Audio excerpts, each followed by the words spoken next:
Welcome back to the Pirin Mountains here in Bulgaria. Today I'm climbing the highest mountain in the park, Pirin Mountain, also the second highest mountain in Bulgaria, and I'm using a lot more phrasal verbs.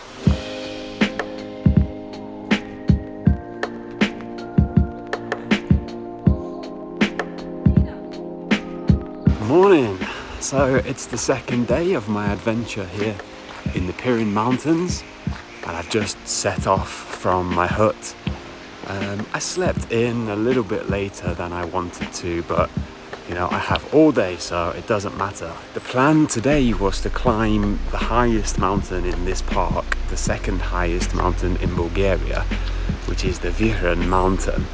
But last night there was a big storm, and I'm not sure about the weather today. And you know, in the mountains you need to be very careful with the weather. So I'm just taking a little walk now to the other hut to try to get a little bit of advice, and then we'll make a plan for the day. But yeah, let's go.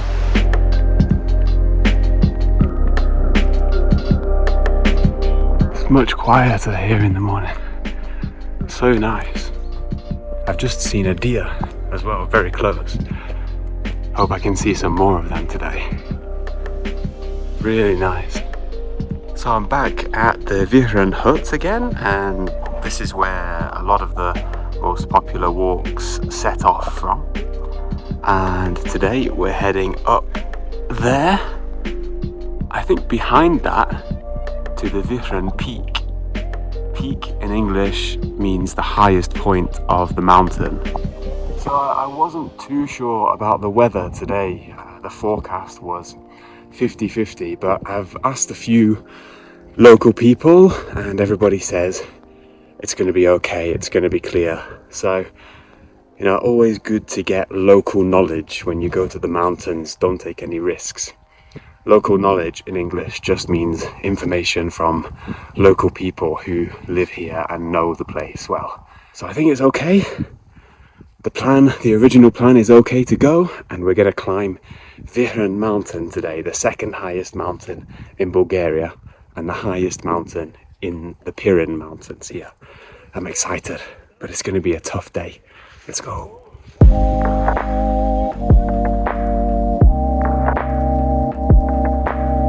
Such a nice place, man.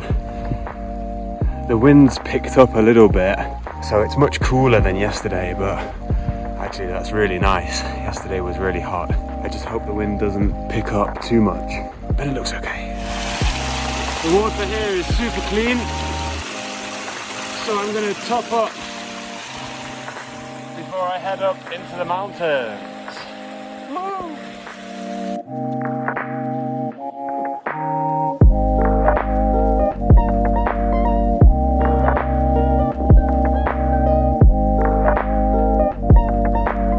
Finally, a slightly flat path. This is hard. This is a hard climb.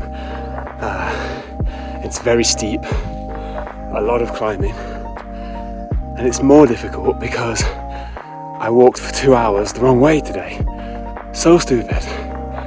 And I walked a long way yesterday, so this is hard. But it's great, man. Look at this place.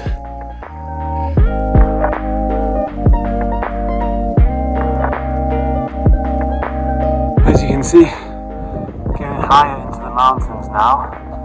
It's difficult. My speed has definitely slowed down, and I have to take a rest sometimes, but I'm okay. We're still going. Big herd of chamois or chamois deer. So cool. We use the word herd in English for a group of animals like deer or cows. This is a herd of deer. Just hanging out on the mountain, eating some grass. Cool.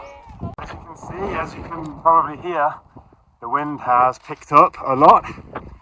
But I'm not taking any risks. There are a lot of people on the trail today. I've asked a lot of questions, and just get into this spot, the wind is a lot calmer. So, yeah, don't take any risks on the mountains. You've got to think about what you're doing.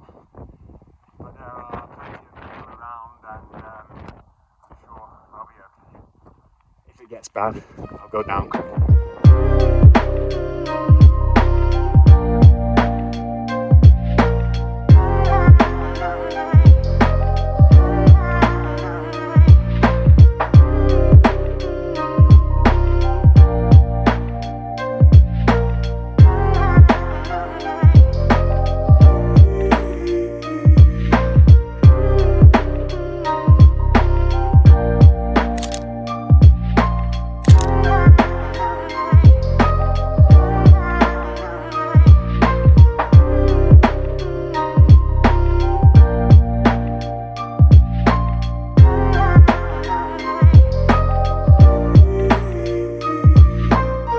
Look at that, the deer are on the trail. Come on guys, I need to walk past there.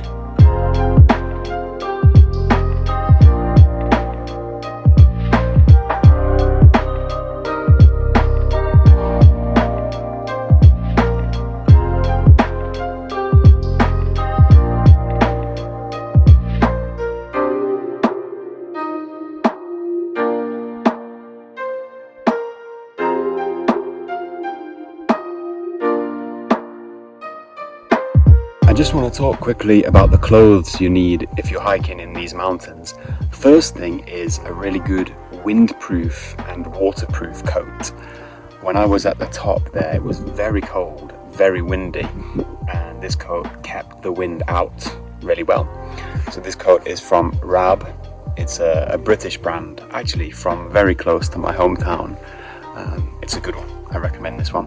And of course you need some good footwear. Usually, if I was doing a hike like this, I would prefer heavier walking boots, but because I'm traveling long term, they're too heavy for my back. So these are some trail running shoes. So they're made for running in the mountains. They're from Hoka and they're called Speed Goat. And I really like these, they're very good. These have never let me down. I can always rely on them. And yeah, they've done well today. I think if you're traveling long term, some trail running shoes like these are good because you can use them for sports, for running, and for walking and hiking too.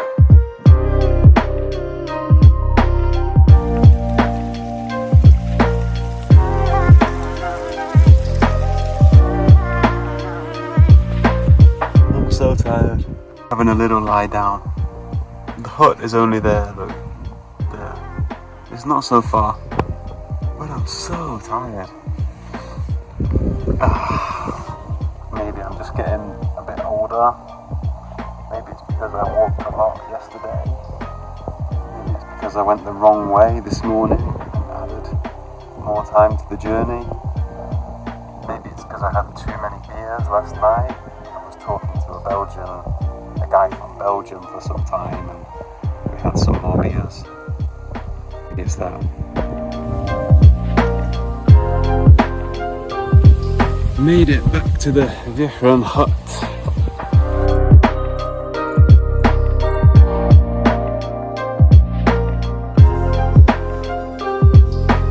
I made it home, guys, we did it. No beers for me tonight, I'm having a big fat cup of tea, like a real British person. So what an amazing trip, an incredible place, the Pirin Mountains. I did everything I wanted to do, hiking, climbed the Pirin mountain, and I got myself out in nature, which I really love doing. I also used a lot of phrasal verbs, so let's go back over those now. So it's the second day of my adventure here in the Pirin Mountains, and I've just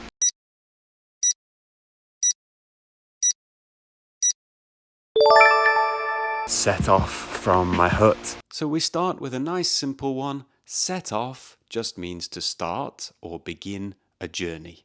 It's not separable, so we must keep set and off together.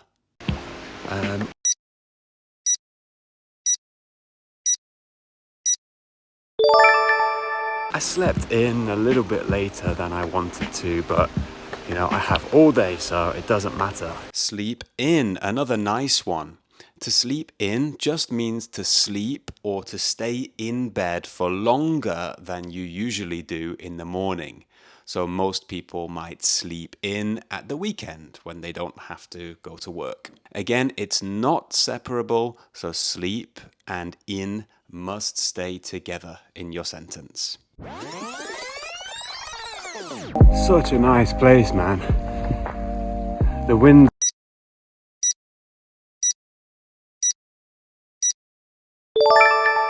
it's picked up a little bit, so it's much cooler than yesterday, but... Now, most people know pick up, as in, if something is on the floor, you pick it up, right? But in this context, pick up means to increase in speed. Okay, so to get faster. So the wind has picked up means that the wind is getting faster. In this context, pick up is not separable. So we must keep pick and up together. My speed has definitely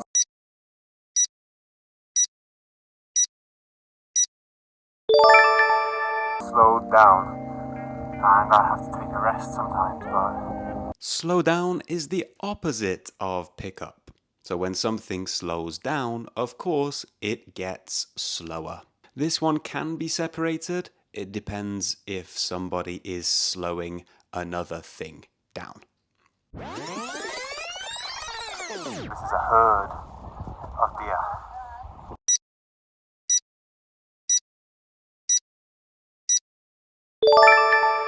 Just hanging out on the mountain, eating some grass. Okay, hang out, one of my favorite phrasal verbs this time. When you hang out with someone, you just spend time with them. You're not really doing anything specific. We usually hang out with people we know well, like friends and family. So in the video here, the deer are just hanging out on the mountain. They're not really doing anything, they're just spending time together. In this context, hang out, again, is not separable. So we must keep hang and out together. When I was at the top there, it was very cold, very windy, and this coat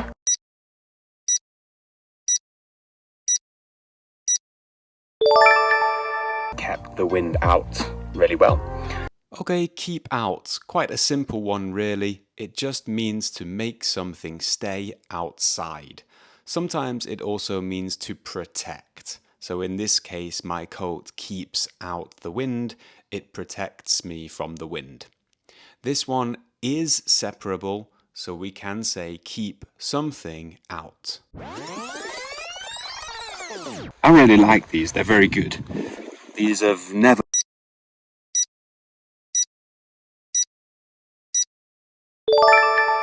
let me down. I can always rely on them. Okay, let down then. Another good one here. So when something or someone lets you down, it means they fail to do what you expected them to do. They disappoint you. This one can be separated, so we can say let something or let someone down. I'm so tired. Having a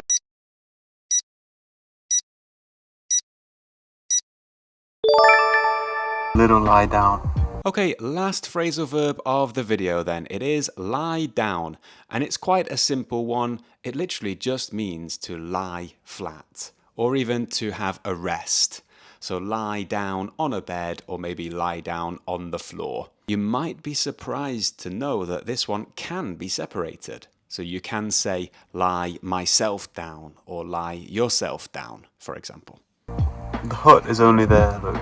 So that's the end of the Pirin Mountains trip. I really hope you enjoyed following my journey, and I hope you picked up some new phrasal verbs as well. Any questions, or if you're not sure about any of the new vocabulary in these 2 vlog videos, make sure you leave a comment below and I will be more than happy to help with that. And that's not the end of the Bulgaria content. So coming up next time, I've got a vlog about a typical day in my life as an online English tutor living and working in Bulgaria's capital, Sofia. Make sure you check that out next time, but have a great week and see you soon.